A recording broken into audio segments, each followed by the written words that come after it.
पहले तो मैं कर्नल सोनाराम चौधरी कि उनकी आत्मा को शांति प्रदान करे, उसके परिवार वालों को ये वज्रपात सहने की शक्ति प्रदान करे। और कर्नल सोनाराम चौधरी 4 बार लोकसभा सांसद रहे और 1 बार बायतू विधानसभा से विधायक भी रहे। और उन्होंने हमेशा किसानों की राजनीति की, गरीब तबके की राजनीति की, और जहाँ भी पीड़ित पक्ष था हमेशा उनकी बात की।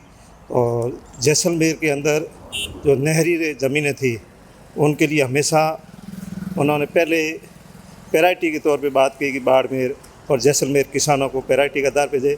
और कोई टाइम था जिस टाइम किसानों की किस्तों की और ब्याज की बात हुई तो शुरू में उनकी किस्तें जो मुर्मों की 5 किस्त थी उन्होंने उसको करीब 12 किस्तों को करवाया और ब्याज था वो ब्याज माफ़ी कराया। तो हमेशा उन्होंने जो राजनीति की, साफ सभी की राजनीति की और किसान शोषित पीड़ित की राजनीति हमेशा की। और कभी भी उन्होंने चापलूसी नहीं की और कभी भी उनका जीवन जो था एकदम साफ तरीके से रहा और भ्रष्टाचार तरीका कभी नहीं था। और मेरे उनके साथ में अच्छे संबंध थे। एक पारिवारिक टर्म थे। कर्नल साहब की बेटी रूपल चौधरी मेरे वो राखी बांधती थी, मेरी बहन थी। मेरा उनके परिवार के साथ में हमेशा जुड़ाव रहा था।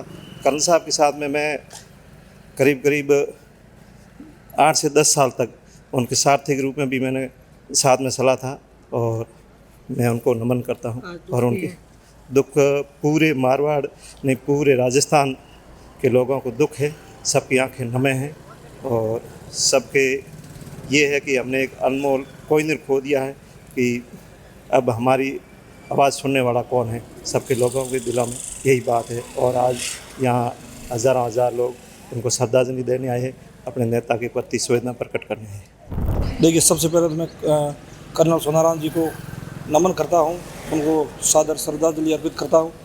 कर्नल सोनाराम जी मारवाड़ नहीं पूरे राजस्थान के अंदर किसानों के सिरमौर थे।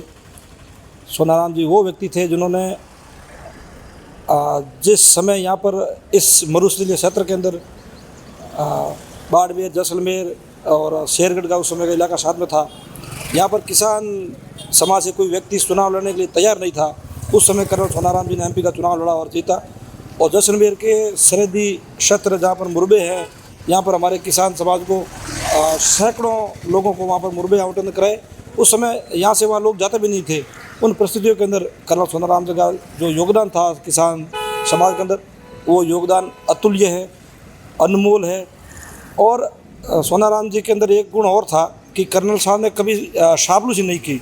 अगर वो चापलूसी करते तो लगभग 2-3 बार मंत्री भी बन जाते, लेकिन उन्होंने कभी चापलूसी नहीं की। जो मन में आया वो बोल दिया। और जहाँ पर अपने समाज की किसानों के जहाँ पर भी हित हुआ तो उन हित के लिए चाहे कितनी बड़ी सरकार उनसे टकरा गई। मरुधरा से खुद को जोड़ने के लिए सब्सक्राइब करें और बने रहें पीके टाइम्स के साथ।